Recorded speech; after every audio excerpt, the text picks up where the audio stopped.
Hello dear students, कैसे हो? मज़े में हो गए। आज हम सीखने वाले हैं स्टैंडर्ड 10 का चैप्टर नंबर 2 पॉलिनोमियल में सेकंड टॉपिक। फर्स्ट टॉपिक हम अगली वीडियो में सीख गए हैं, कौन सा था? ग्राफ क्या होता है और किसका ग्राफ कैसा मिलता है, लीनियर का कैसा मिलता है, अगर क्वाड्रेटिक पॉलिनोमियल है तो उसका ग्राफ कैसा मिलता है और क्यूबिक का कैसा मिलता है। ओके, तो आज हमें सीखना है relation between zeros and coefficient of a polynomial. यानी कि हमारे जीरोज यानी क्या, एक्स की वैल्यू जो मिलेगी उसका और कोएफिशिएंट ऑफ पॉलिनोमियल यानी हमारा जो पॉलिनोमियल होगा। सपोज मैं यहाँ पर क्वाड्रेटिक पॉलिनोमियल लिख रहा हूँ, पॉलिनोमियल यानी पी एंड उसका वेरिएबल ले रहा हूँ एक्स। तो P of x is equal to क्या होगा हमारा, x square plus b x और प्लस सी, जिसको बोलेंगे हम क्वाड्रेटिक पॉलिनोमियल। ओके, तो यहाँ पर दूसरा लिख रहा हूँ मैं, P of x is equal to cubic polynomial लिखना हो तो क्या आ जाएगा हमारा, ए एक्स क्यूब डिग्री 3 आएगी plus b x square plus c x and plus d. Okay, इस तरह से। तो इसमें से मुझे कितने जीरोज मिलने वाले हैं, 2 जीरोज मिलेगी, क्योंकि हाईएस्ट डिग्री 2 है तो 2 जीरोज मिलेगी। यहाँ पर हाईएस्ट डिग्री 3 है तो 3 जीरोज मिलेगी। तो यहाँ पर जो जीरोज मिलेगी 2 जीरोज, उसको मैं कह देता हूँ अल्फा और बीटा। कौन सा नाम दे रहा हूँ यहाँ पर मैं, अल्फा और बीटा। 2 जीरोज मिलेंगे, जीरोज यानी एक्स की वैल्यू, फर्स्ट अल्फा है, सेकंड कौन सा हो जाएगा, बीटा। तो इन दोनों का रिलेशन यानी इन दोनों का मुझे प्लस फाइंड करना है और इन दोनों का क्या मुझे फाइंड करना है, मल्टीप्लाई। तो पहले तो इन दोनों का प्लस यानी क्या मुझे आंसर मिलेगा, तो माइनस, याद रखिए, माइनस बी अपॉन ए। तो माइनस बी, तो पहले यानी कि माइनस यानी क्या हो गया, बी यानी कि किसका कोएफिशिएंट हो जाएगा, एक्स का। तो क्या लिखेंगे यहाँ पर, कोएफिशिएंट ऑफ एक्स। ओके, और डिवाइड में क्या आएगा, ए यानी कोएफिशिएंट किसका है, एक्स स्क्वायर का। तो कोएफिशिएंट ऑफ एक्स स्क्वायर याद रहेगा आपको, समझ में आया? क्या करना है, अगर ए याद नहीं रखना तो आपको माइनस बी अपॉन ए याद रखना है। आपको पता ही है, आपको पहले जनरल फॉर्म लिख देना है यहाँ पर, उसमें से बी यानी एक्स का कोएफिशिएंट और ए यानी एक्स स्क्वायर का, पर आगे क्या लगाना है, माइनस। अब मुझे क्या फाइंड करना है, ये जो दो मुझे जीरोज मिले हैं उसका मुझे प्रोडक्ट यानी कि मल्टीप्लाई। अगर इनका मल्टीप्लाई पूछे, यहाँ पर एडिशन पूछा, यहाँ पर मल्टीप्लाई, तो मेरा फॉर्मूला क्या आएगा, सिर्फ सी अपॉन ए। तो सी यानी क्या हो गया हमारा, कांस्टेंट टर्म हो गया है। तो मुझे वर्ड में लिखना हो तो क्या लिखूंगा मैं, कांस्टेंट टर्म, और डिवाइड में क्या आ जाएगा, ए यानी किसका कोएफिशिएंट है, एक्स स्क्वायर का। तो कोएफिशिएंट ऑफ एक्स स्क्वायर, समझ में आ गया आपको? तो ये दो फॉर्मूलाज आपको याद रखने हैं और इसको हमें वेरीफाई भी करना पड़ेगा। वेरीफाई कैसे करेंगे हम सब में देखते हैं। अगर आपके पास क्यूबिक पॉलिनोमियल दे दिया आपको, तो क्यूबिक में तो 3 जीरोज मिलेंगे मुझे। तो कौन से 3 जीरोज मिलेंगे, अल्फा बीटा और गेमा। यहाँ पर मैं 3 नेम दे रहा हूँ, अल्फा बीटा और गेमा। चलो, तो उसका आंसर कैसे फाइंड करते हैं, अल्फा बीटा एंड गेमा। तो इसका रिलेशन यानी इन तीनों का मुझे अगर प्लस फाइंड करना है तो फॉर्मूला क्या हो जाएगा, माइनस बी अपॉन ए। जो यहाँ पर था प्लस का वही करना है, लेकिन बी यानी किसका हो जाएगा यहाँ पर, एक्स स्क्वायर का कोएफिशिएंट, और ए यानी किसका हो जाएगा, एक्स क्यूब का। ओके, अब मुझे क्या करना है, तो यहाँ पर देखिए इन दोनों का मल्टीप्लाई, ए बी का मल्टीप्लाई, और सॉरी अल्फा बीटा का मल्टीप्लाई, बीटा गेमा का मल्टीप्लाई और गामा अल्फा का मल्टीप्लाई, और इसका प्लस करना है तो c अपॉन ए। तो c यानी क्या हो जाएगा, x का कोएफिशिएंट, और a यानी एक्स क्यूब का कोएफिशिएंट। यहाँ पर देखिए सभी में डिवाइड में क्या आता है, देखिए तो जो हमारा फर्स्ट टर्म होगा ना उसका ही कोएफिशिएंट आता है। देखिए, समझ में आया? अब मुझे अल्फा बीटा और गामा तीनों का प्रोडक्ट चाहिए तो माइनस डी अपॉन ए। इसके बेस पर आपको MCQ पूछे जाते हैं, तो आपको खास ध्यान रखना है और MCQ सॉल्व करने हैं। ओके, चलो, तो यहाँ पर फॉर्मूला याद रखेंगे, अल्फा प्लस बीटा। अभी इन दोनों का यूज़ करना है हमें, अल्फा प्लस बीटा, क्योंकि हमारे पास क्वाड्रेटिक पॉलिनोमियल होगा। तो अल्फा प्लस बीटा तो माइनस बी अपॉन ए आएगा, और अल्फा मल्टीप्लाई बीटा तो क्या आ जाएगा, सी अपॉन ए। चलिए, यहाँ पर देखिए क्वेश्चन 1 में क्या दिया है हमें, फाइंड द जीरो यानी एक्स की वैल्यू फाइंड करनी है। और क्वाड्रेटिक पॉलिनोमियल, क्वाड्रेटिक यानी हाईएस्ट डिग्री 2 होगी, तो हमारे जीरोज भी कितने मिलेंगे, 2। And verify the relationship between zeros and coefficient. जो हमारे पास जीरोज का रिलेशन है, कौन सा है, alpha plus beta and alpha multiply beta. And उसके साथ कोएफिशिएंट का क्या रिलेशन है वो हमें चेक करना है, ओके, वेरीफाई करना है। तो पहले तो हमें जीरोज फाइंड करने पड़ेंगे कि इस पॉलिनोमियल जो दिया है उसके जीरोज कौन से है।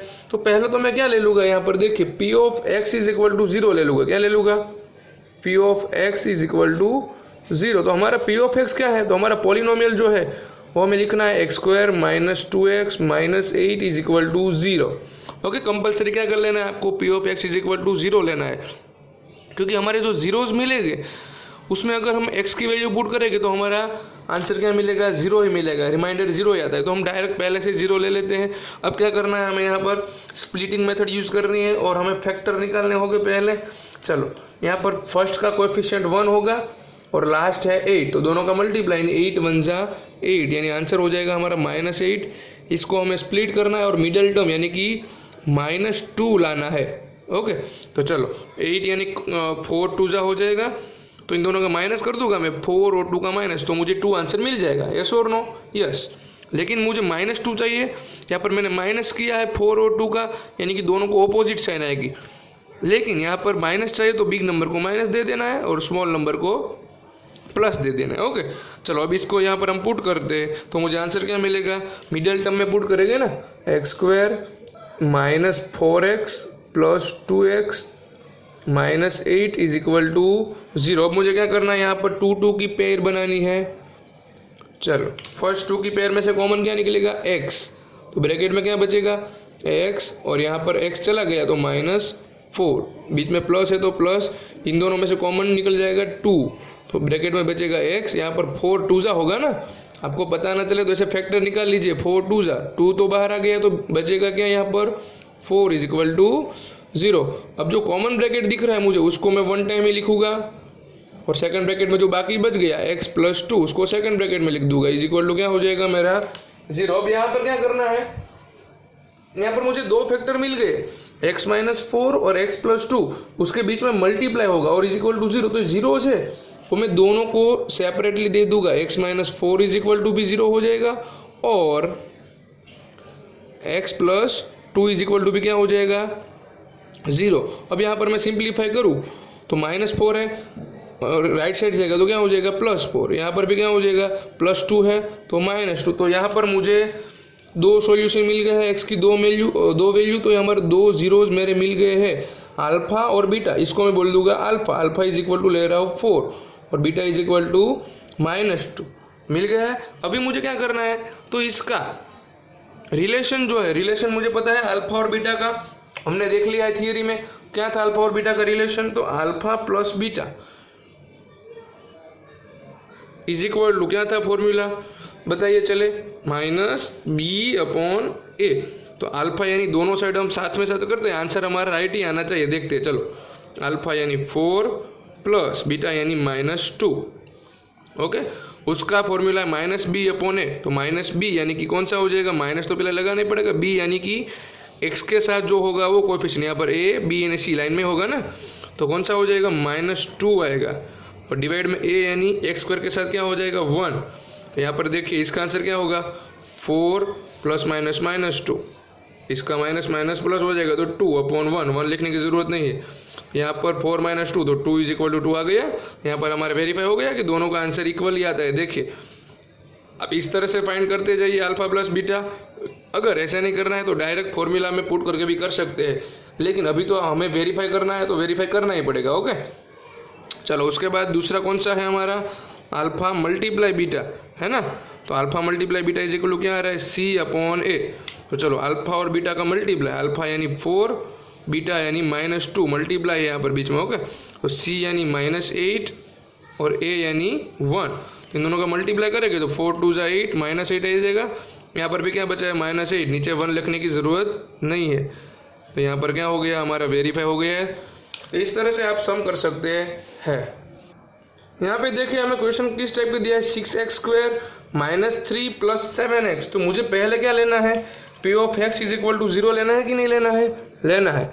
तो P ऑफ यहाँ पे वेरिएबल x है उसलिए मैं x ले रहा हूँ। अगर आपके पास दूसरा यहाँ पर y होगा तो मैं y ले लूँगा। तो यहाँ पर पहले मैं P ऑफ x यानी कि पॉलिनोमियल लिख रहा हूँ, तो पॉलिनोमियल को मैं पहले रीअरेंज करके लिखूँगा। पहले x² वाला आएगा, उसके बाद x वाला है हमारे पास -7x, उसके बाद -3 इज इक्वल टू 0। चलो इसको फैक्टर निकालते, तो 6 3 जा 18 हो जाएगा ना। 18 के 2 फैक्टर निकालने और आंसर कितना लाना है, -7। तो चलो 18 किसके टेबल में आएगा भाई बताओ। एक तो हो जाएगा 6 3 जा, लेकिन 6 + 3 करूँगा तो 7 आएगा, नहीं आएगा। तो हमारा आंसर कौन सा होगा, 9 2 जा। तो 9 - 2 करूँ तो 7 मिल जाता है। यस, माइनस किया यानी कि दोनों को ऑपोजिट साइन मिलेगी, एक को प्लस एक को माइनस। तो माइनस किसको मिलेगी, अगर मुझे माइनस चाहिए तो बिग नंबर को माइनस देना है और स्मॉल नंबर को प्लस। तो मेरा आंसर हो गया क्या। चलो तो यहाँ पर मैं क्या लिखूँगा, 6x², मिडल टर्म में लिखूँगा मैं 9x + 2x - 3 = 0। अब मैं क्या करूँगा, यहाँ पर 2 2 की पेयर बनानी है। आपको पता ही है 2 2 की पेयर कैसे बनती है, पहले 2 की और लास्ट 2 की। तो पहले 2 में से कॉमन क्या निकलेगा, 6 और 9 किसके टेबल में आते हैं साथ में, 3 के टेबल में। तो 3 और दूसरा उसमें कॉमन है x। तो ब्रैकेट में क्या बचेगा, यहाँ पर 3 2 जा होगा ना, तो 3 तो बाहर आ गया, तो 2 बचेगा और x² है तो एक बार x बचेगा। यहाँ पर 3 3 जा, तो 3 एक बार निकल गया है तो यहाँ पर 3 बचेगा। ओके, चलो सेकंड ब्रैकेट में कुछ कॉमन नहीं निकलता है तो क्या निकल लेना है हमें, 1।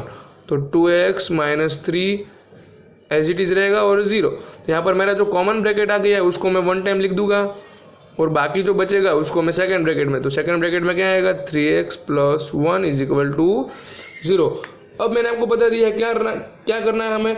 तो 0 है वो दोनों को सेपरेट दे देना। तो 2x - 3 = 0 और दूसरा क्या हो जाएगा, 3x + 1 = 0। चलो यहाँ पर मुझे x की वैल्यू फाइंड करनी हो तो पहले 2x, 3 माइनस में राइट साइड जाएगा तो +3 हो जाएगा। उसके बाद 2 कहाँ पर जाएगा, डिवाइड में, तो मुझे मिल जाएगा x = 3/2। यहाँ पर 3x एज इट इज़ रहेगा, 1 राइट साइड जाएगा तो -1, तो x = 3 डिवाइड में आएगा तो -1/3। तो यहाँ पर मुझे 2 zeros मिल गए हैं। तो इस तरह से 0 फाइंड करते हैं और उसको मैं नेम दे दूंगा अल्फा और बीटा। ये हमारा हो जाएगा अल्फा, ये हमारा बीटा। अब मुझे वेरीफाई भी करना है ना। चलो वेरीफाई करने के लिए क्या करेंगे हम, पहले तो हमारे पास फर्स्ट कौन सा है रिलेशन, दोनों के प्लस का, यानी कि -b/a। ओके, तो अल्फा प्लस बीटा, यहाँ पर ध्यान दीजिए अल्फा हमारा कौन सा है, 3/2 प्लस बीटा कौन सा है, -1/3। ओके, और राइट साइड क्या लाना है हमें, -b। तो माइनस तो पहले पुट कर ही देना है, b यानी कि मिडिल टर्म। यहाँ पर देखना है, यहाँ पर क्वेश्चन में नहीं देखना है, हमें लाइन में अरेंज किया हुआ है उसके बाद ही देखना है। तो b यानी -7/a यानी कि x² का कोएफिशिएंट 6। ओके, तो चलो यहाँ पर मुझे एलसीएम लेना पड़ेगा। एलसीएम मेरा हो जाएगा 6, 3 2 जा 6 को, तो यहाँ पर 3 से मल्टीप्लाई करना पड़ेगा, ऊपर के टर्म को करना है और यहाँ पर 2 से, लेकिन ऊपर वाले टर्म को। ओके, तो चलो ऊपर वाले टर्म को 3 से मल्टीप्लाई, तो 3 3 जा 9 आएगा, प्लस माइनस तो माइनस ही हो जाएगा, ऊपर के टर्म को 2 के साथ 2 1 जा 2 और डिवाइड में आ जाएगा हमारा एलसीएम 6। यहाँ पर माइनस माइनस हो जाएगा प्लस, 7/6 ही। दोनों साइड हम साथ में ही सिंप्लीफाई करते जा रहे हैं, दोनों साइड इक्वल आंसर आना चाहिए लास्ट में। 9 में से 2 गया तो 7/6, यहाँ पर भी 7/6। तो हमारा फर्स्ट वेरीफाई हो गया है। दूसरा कौन सा था, अल्फा × बीटा = क्या था, c/a। तो चलो c अल्फा यानी हमारा था 3/2 मल्टीप्लाई -1/3। ओके, चलो इस साइड c यानी कौन सा हो जाएगा, यहाँ पर देखना है -3/a यानी कि कितना है 6। तो चलो इसका मल्टीप्लाई करेंगे तो आंसर क्या मिलेगा मुझे, यहाँ पर तो 3 3 कट हो जाएंगे तो बचेगा -1/, इस साइड भी 3 1 जा 3 2 जा, तो बाकी क्या बचेगा -1/2। तो यहाँ पर भी इक्वल आंसर हो गया, यानी कि हमारा सॉल्यूशन राइट है। चलो यहाँ पर अगला क्वेश्चन दिखे, t² - 15 सिर्फ 2 ही टर्म है, तो 2 टर्म्स है तो हमें तो घबराने की ज़रूरत नहीं है। हमें उसको क्या कह देना है, पहले तो p(t) कहना पड़ेगा ना, क्योंकि वेरिएबल कौन सा है, t है। तो p(t) = 0 ले लेना है। p(t) की प्लेस पर क्या पुट करेंगे, t² - 15 = 0। अब इसका मुझे कुछ तो करना पड़ेगा, तो इसका फैक्टर कैसे निकलते, तो मेरे पास आइडेंटिटी है किसकी, अगर मैं दोनों का होल स्क्वायर कर दूँ तो यहाँ पर t का तो होल स्क्वायर है, इसको मुझे स्क्वायर के फॉर्म में लिखना हो तो क्या लिख सकता हूँ, √15 का स्क्वायर। तो रूट और स्क्वायर कैंसिल हो जाएगा तो 15 ही रहेगा, एज इट इज़ रहेगा हमारा। तो यहाँ पर मेरे दोनों का स्क्वायर आ गया है, यानी कि स्क्वायर निकल जाएगा और 1 टाइम ब्रैकेट में माइनस लिख देना है और सेकंड ब्रैकेट में क्या लिख देना है, बीच में प्लस = 0। तो मेरे 2 फैक्टर्स मिल गए यहाँ पर। तो अब क्या करना है मुझे, दोनों को सेपरेटली क्या दे देना है, 0 और एक बार t प्लस रूट 15 को 0 दे दूंगा तो यहाँ पर t इज इक्वल टू क्या मिल जाएगा मुझे, माइनस रूट 15 है, राइट साइड जाएगा तो सिर्फ प्लस हो जाएगा, यहाँ पर प्लस है, राइट साइड जाएगा तो माइनस हो जाएगा। तो यहाँ पर मेरे दो जीरोज मिल गए हैं, दोनों को मैं क्या कह दूंगा, अल्फा और बीटा। ये मेरा अल्फा हो गया, ये मेरा बीटा। अब मैं वेरीफाई कर रहा हूँ उन दोनों का रिलेशन। तो यहाँ पर वेरीफाई करने के लिए मुझे पहले alpha plus beta is equal to क्या है, माइनस बी अपॉन ए। तो चलो अल्फा यानी कौन सा हो गया है हमारा, रूट 15 प्लस बीटा यानी रूट 15, लेकिन कौन सा, माइनस। और यहाँ पर माइनस तो पहले लगा ही देना है। बी यानी कौन सा हो जाएगा, यहाँ पर हमारा बी है ही नहीं, तो क्या आंसर आएगा, क्योंकि देखिए हमारा टी स्क्वायर वाला उसके बाद टी वाला आना चाहिए कि नहीं। यहाँ पर देखिए ऐसे है, टी स्क्वायर प्लस 0t होगा, क्योंकि बीच में टी वाला टर्म ही नहीं है, माइनस 15। तो हमारा ए बी और सी, तो बी वाला टर्म 0 है, तो 0 अपॉन ए यानी 1। यहाँ पर देखिए 15 प्लस और minus minus root 15 is equal to, यहाँ पर 0 के डिवाइड में कुछ भी होगा तो 0 ही रहेगा। तो इसका सिंप्लीफाई करूँ तो प्लस रूट 15 माइनस रूट 15 तो 0 ही हो जाएगा। तो 0 इज इक्वल टू 0, यानी कि हमारा वेरीफाई हो गया है, राइट है। अल्फा मल्टीप्लाई बीटा का फॉर्मूला क्या है, सी अपॉन ए। तो चलो अल्फा यानी रूट 15 और दूसरे ब्रैकेट में माइनस रूट 15, तो सी यानी कौन सा है हमारा, माइनस 15 है ना, और अपॉन ए यानी टी स्क्वायर का कोएफिशिएंट 1 होगा। तो चलो इन दोनों का 2 टाइम्स रूट 2 है, दोनों सेम टर्म है तो क्या हो जाएगा, स्क्वायर हो जाएगा और माइनस निकल जाएगा, क्योंकि प्लस माइनस माइनस यहाँ पर अंदर लगा दूंगा तो अभी कट हो जाएगा। तो यहाँ पर माइनस 15 आंसर आएगा। यहाँ पर माइनस जो है उसको मैं कहाँ लगा रहा हूँ, बाहर। ओके, तो चलो माइनस तो एज इट इज रहेगा, यहाँ पर स्क्वायर स्क्वायर रूट कैंसिल, तो आंसर क्या बचेगा, सिर्फ माइनस 15, दोनों साइड माइनस 15। तो हमारा आंसर हो गया है वेरीफाई। तो इस तरह से आप क्वाड्रेटिक पॉलिनोमियल का अल्फा और बीटा फाइंड करके उसका रिलेशन वेरीफाई कर सकते हैं।